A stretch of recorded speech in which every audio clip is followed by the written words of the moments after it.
ஆனால் இதுக்காக வந்து பார்த்தீங்களா மோடியோடைய ஃபாரின் பாலிசி தோத்துடுச்சு அப்படின்னு சில பேர் வந்து உளறி நிற்கிறாங்க பாருங்க. அதெல்லாம் வந்து ஒதுக்கி தரணும். இது வந்து இந்தியாவுக்கு மட்டுமான பிரச்சனை கிடையாது, உலகத்தில் இருக்க எல்லா நாடுகளுக்கும். இப்போ இந்த மாதிரி வந்து இந்த இறால் பொருட்கள் ஏற்றுமதிக்கு வந்து வரி விதிச்சு விட்டார். அதனால என்ன பண்றது அப்படின்னா ரைட்டு.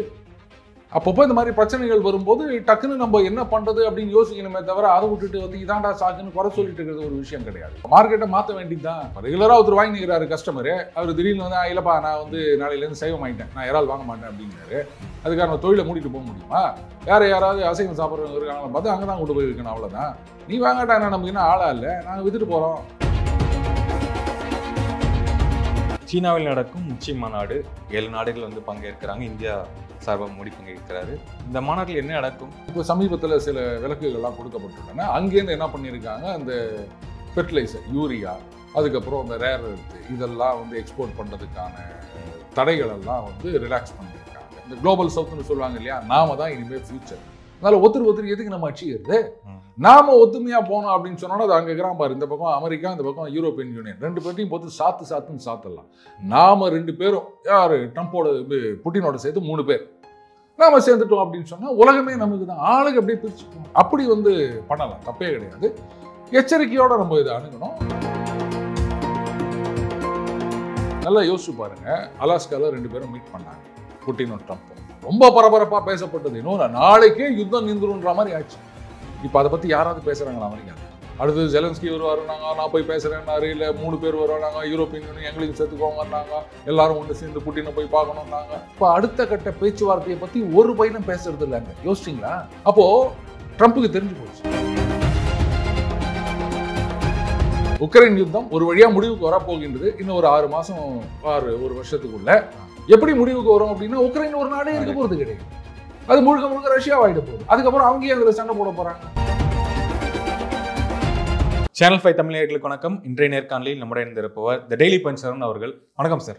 வணக்கம் நிரஞ்சன் சார். இந்த டேரிஃப் பற்றி நம்ம ரெகுலராக பேசிக்கிட்டு இருக்கோம். 50% டேரிஃப்னால நிறைய மக்களுக்கு பாதிப்புகள் ஏற்படுது.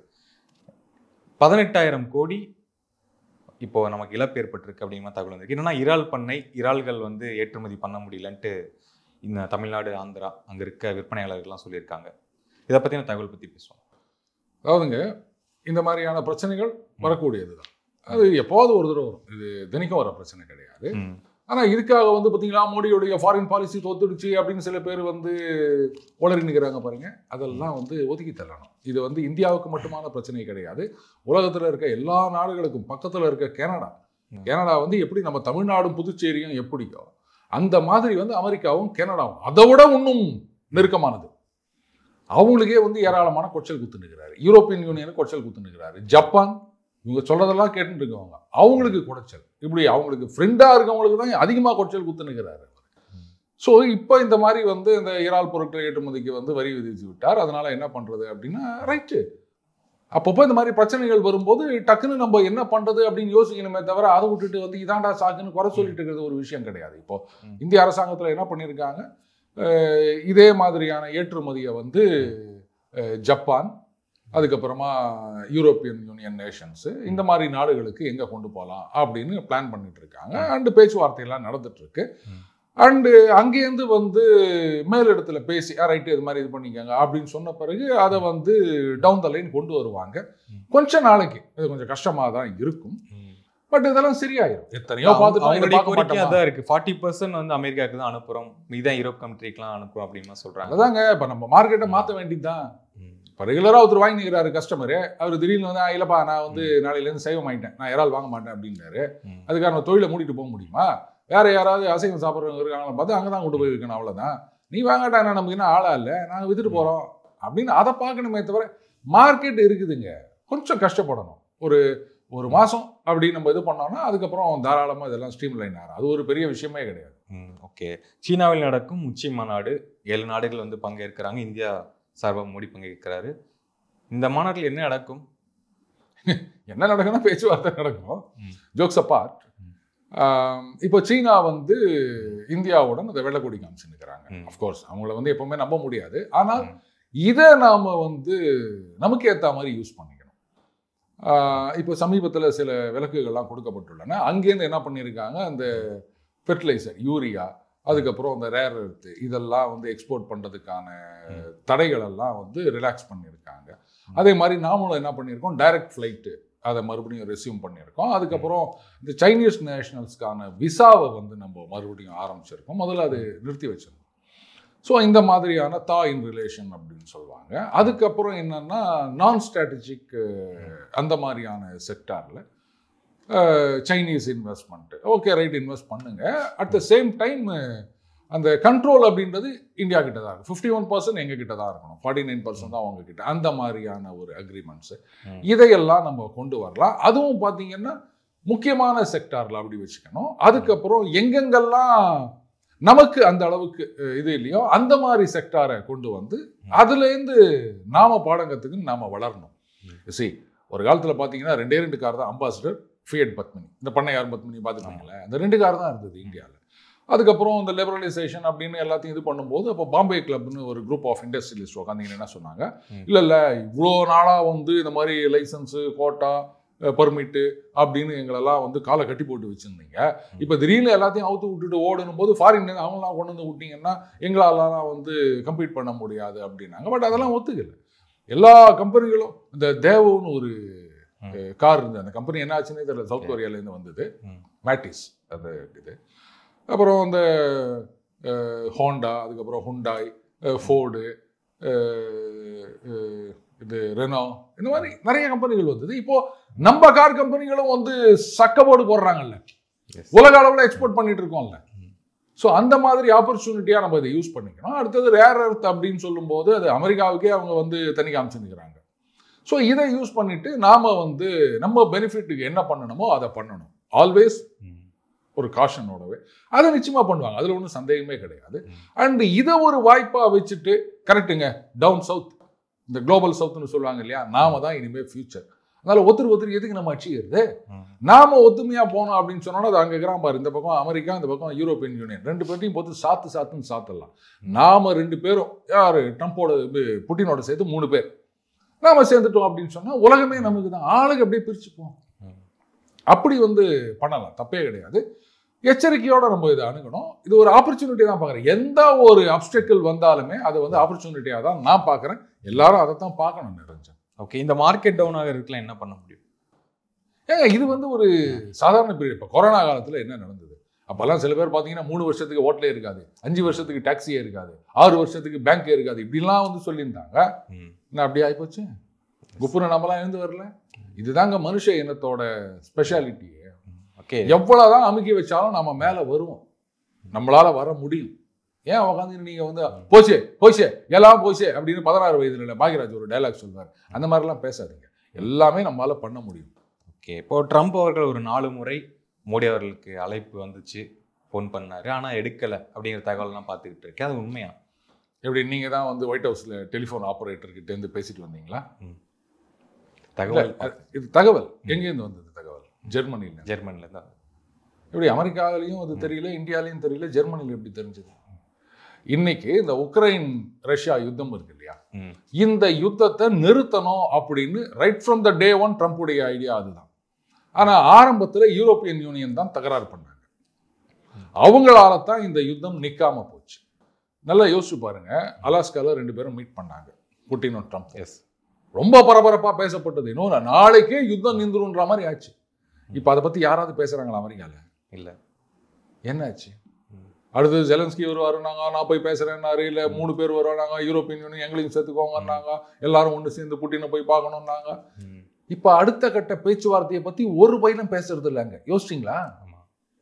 அப்போ ட்ரம்புக்கு தெரிஞ்சு போச்சு, நாம என்னதான் சண்டையை நிறுத்தணும் அப்படின்னு நினைச்சாலும் இவங்க சும்மா இருக்க மாட்டாங்க. அதுல இன்னைக்கு டாப்ல இருக்கிறது யாரு அப்படின்னு பாத்தீங்கன்னா ஜெர்மன் சான்சலர் மெர்ஸ்.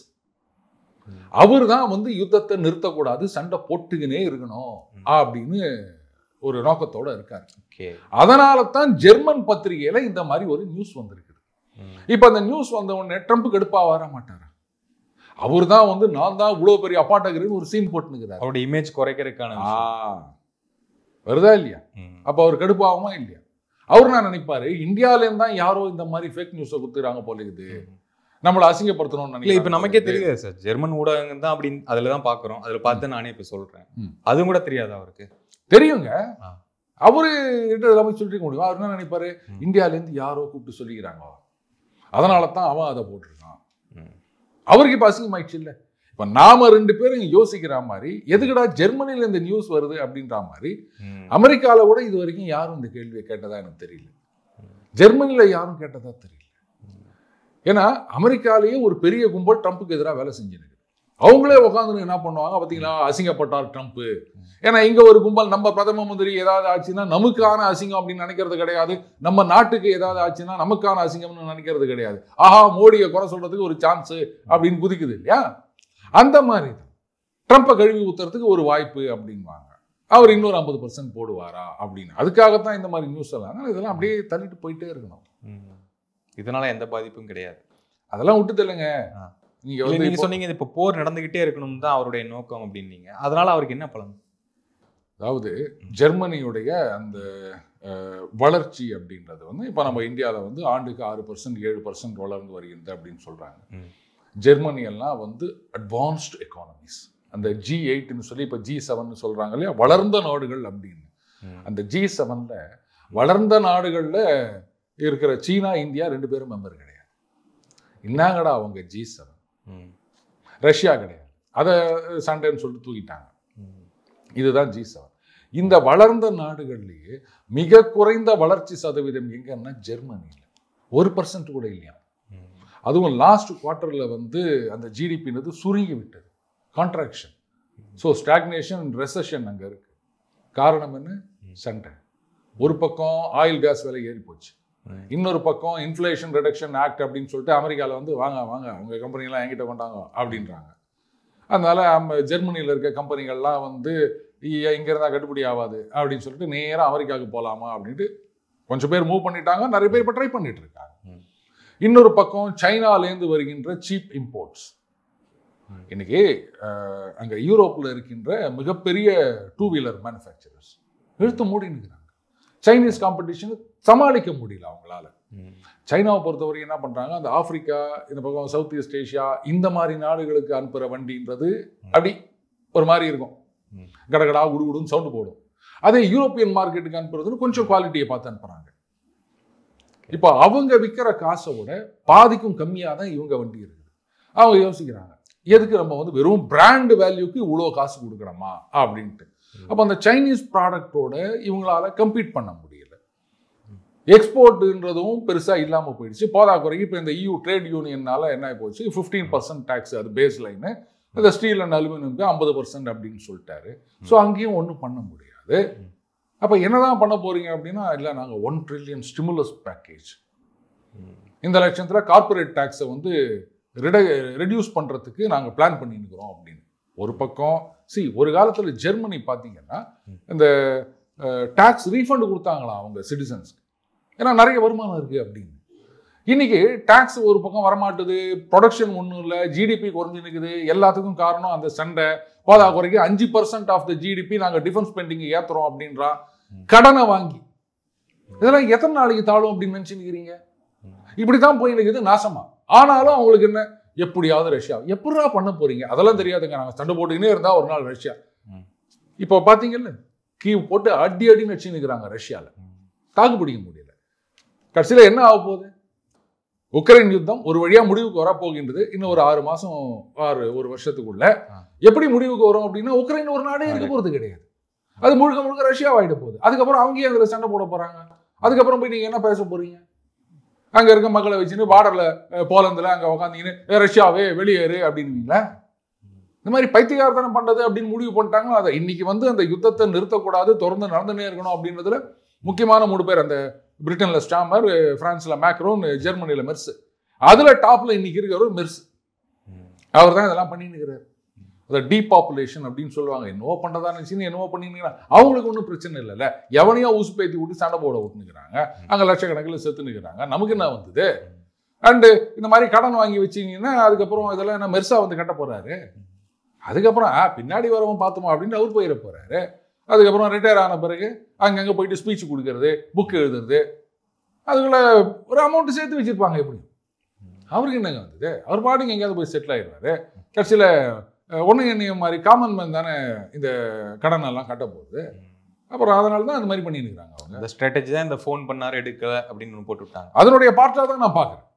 இல்லாட்டா ஏன் ஜெர்மனிலேருந்து இது வரணும்? அமெரிக்காவில் ஏதாவது ஒரு பத்திரிகை எங்க அமெரிக்காவில் இருக்க பத்திரிகைகளோட ஒரு இன்வெஸ்டிகேட்டிவ் ஜேர்னலிசம் வந்து ஜெர்மனியில் பெருசாக இருந்துற போது சொல்லப்போனால் அமெரிக்கா சிஐஏ ஜெர்மன் பிரான்ஸு அந்த தலைவர்களுடைய ஃபோன் டேப் பண்ணுறது ரூமை புக் பண்ணுறது அப்படின்னு ரொம்ப வருஷமா இத்தனைக்கும் ஃப்ரெண்டு இருந்தாலும் பண்ணியிருந்தாங்க. ஓகே. ஆனால் ஜெர்மன் வந்து அமெரிக்காவை டேப் பண்ணதான் எங்கேயுமே நம்ம பார்த்ததில்லை. அப்புறம் அவங்களும் இப்படி இந்த நியூஸ் கிடச்சிது. ஒன்று ட்ரம்ப் சொல்லியிருக்கணும், இல்லை மோடி சொல்லியிருக்கணும். உண்மையிலே நடந்திருந்தா நான் சொல்கிறேன். இப்படி ட்ரம்ப் தான் வந்து மெர்ஸை கூப்பிட்டு சொல்லி உங்க ஒரு பேப்பரில் போடு அப்படின்னாரு, இல்லை மோடி அவர்கள் கூப்பிட்டு சொன்னார். அதெல்லாம் அப்படியே இதெல்லாம் வந்து ஒரு பெரிய கிராண்ட் ஸ்ட்ராட்டஜியோடைய ஒரு பார்ட்டாக தான் நான் பார்க்குறேன் நிரஞ்சன். ஓகே சார், உங்கள் நேரத்துக்கு நேர்காணல் மிக்க நன்றி. வணக்கம் சார். வணக்கம் நிரஞ்சன்.